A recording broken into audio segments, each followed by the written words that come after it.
October 24, 2025. The letter embodies the problems that Cameroonians face. The letter brings the soldiers, the police and the gendarmes into one pot with Cameroonians, telling soldiers and Cameroonians that we are all one. We face the same problems, and the solutions to our problems was on October 12, the date of change, the date Cameroonians voted for change. The letter calls on soldiers, the police and gendarmes to consider that arms against them will not resolve the problems of Cameroon. The letter reads thus: Dear brave forces of law and order in Cameroon, we address you not as enemies, but as fellow citizens, bound by the same blood, soul, and suffering.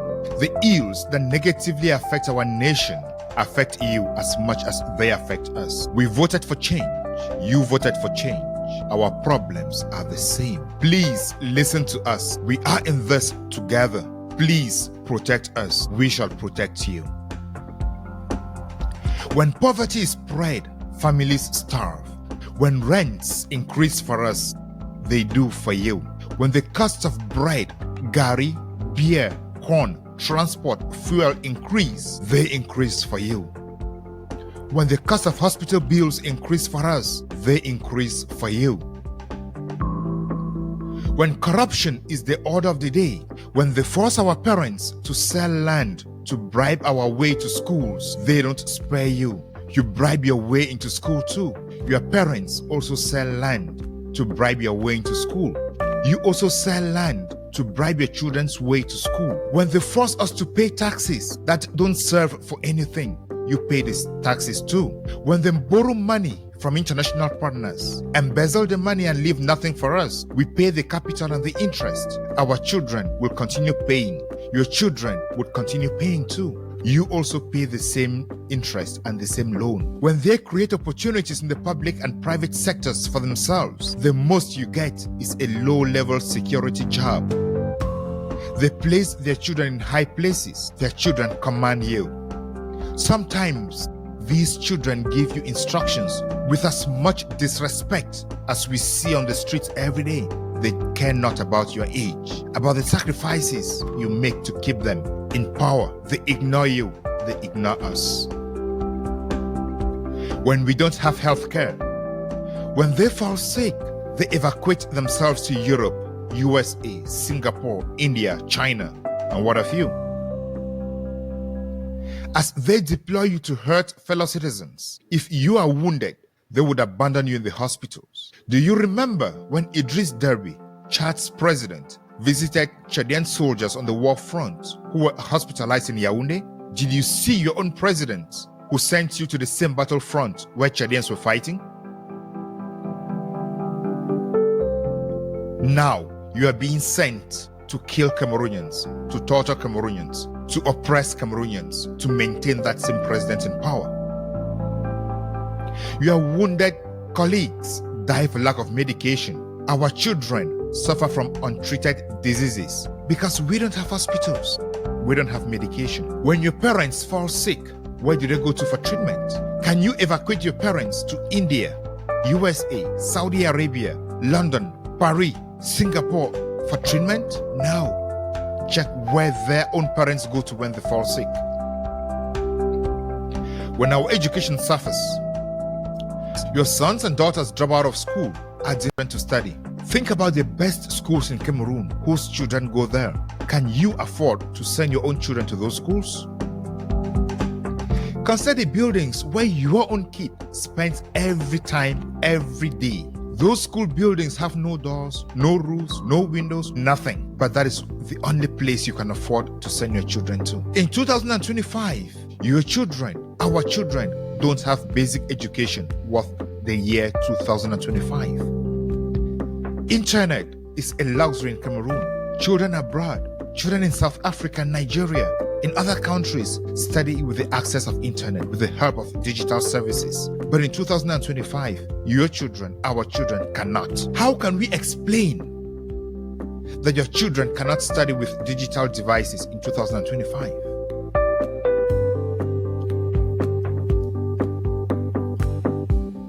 Next, when you are deployed to unjustified violence. Violence can be justified. Violence can be unjustified. You took an oath to defend the nation and its people, not to defend a clan, a caste, a tribe, a select few, a group of politicians. No.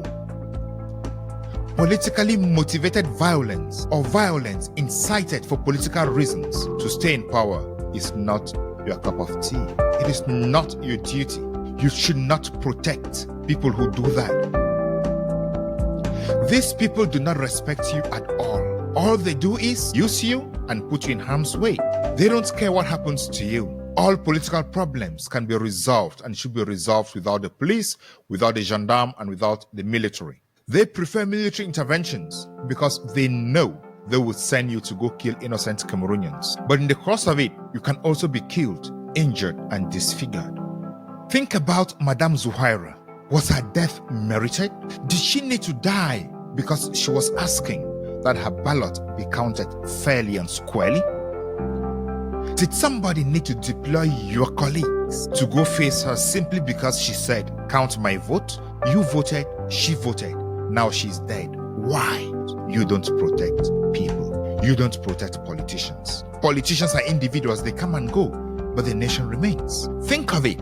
When you are deployed to the war front, think about your deployment to fight Boko Haram, to fight in Nozo, or all those other conflicts. Some of your colleagues died.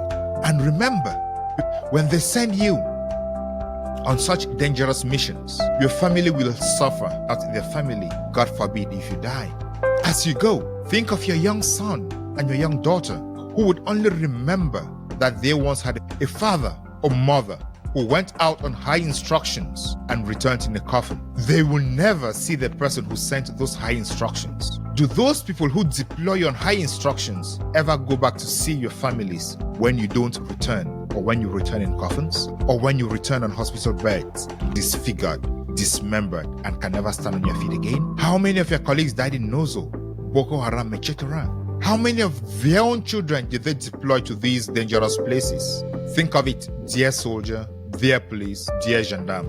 Bullets kill our youths, our friends, our neighbors, our brothers, our sisters on all sides of this conflict. They deploy you to torture, oppress, kill, and they deploy you to torture, oppress, and kill fellow citizens. Remember this. As they deploy you to torture, oppress, and kill someone's father, mother, sister, brother, friend, cousin, etc., they are deploying someone to go kill, torture, oppress, and kill your own parents, brothers, sisters, cousins, whosoever you love. Let this message stay with you.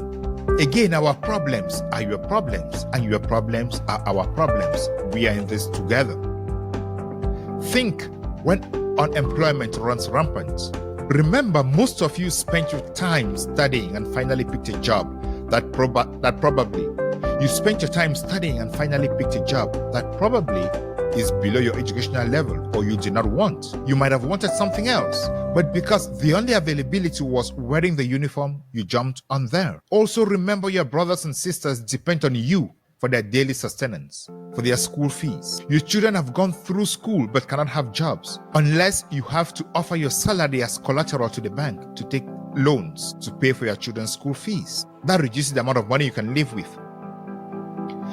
This pushes you to engage into actions that Cameroonians see as unbeholding, bad, and negative. It is not your choice. We understand. Life pushed you. Life made you to squeeze the available money you have. It is not your choice. We know. You are simply victims of a policy that has been crafted to make you weak so they can manipulate you. It is not your choice. We know. We repeat, it is not your choice.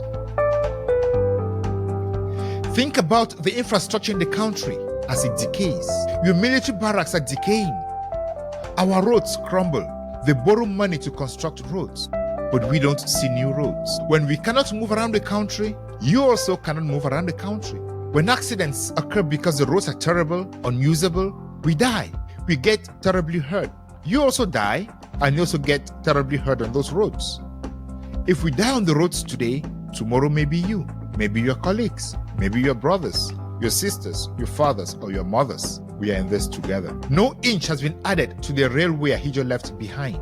Instead, it has been degraded. They will deploy you to fight, to protect the system, that increased no inch to the railway, but rather degraded it. The Limbe seaport has never seen the day. The Garoua inland port has never been constructed. The Lagdo Dam has been abandoned to what it is. It keeps depreciating, not appreciating. It cannot even supply electricity to the 3 northern regions of Cameroon. We are in this together. You are in this. We are in this. This is Cameroon. These are our problems. Your problems, I mean our problems. You are us, we are you.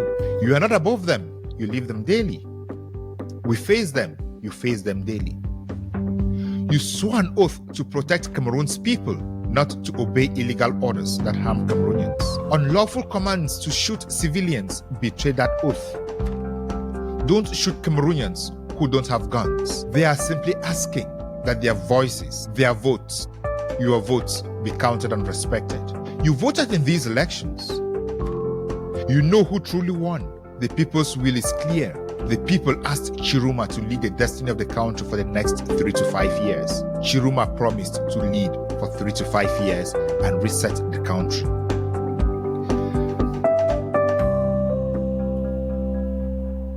Always remember this. The current regime is going, but you remain as brave soldiers, soldiers of a new Cameroon. Again, refuse unjust orders. Protect citizens, not those who have caused all these problems outlined in this letter. Your conscience demands it. History demands it because history will judge you. Stand with Cameroonians. Take not arms against peaceful Cameroonians. These Cameroonians are your brothers, sisters, friends, fathers, mothers, colleagues, schoolmates, people with whom you interact every day, people with whom you complain every day, people with whom you cry every day. Instead, these your brothers, sisters, fathers, and mothers are asking the people who caused all these problems to leave and give us an opportunity to start a new Cameroon. A Cameroon of hope, a Cameroon of love, and a Cameroon of reconciliation. A Cameroon where everyone is considered equal. A Cameroon where votes would count. A Cameroon where your brothers, your sisters, your fathers, and your mothers and your friends will not go out to the streets to fight for their votes to be counted. And they end this letter. Together, we heal these wounds and build a nation for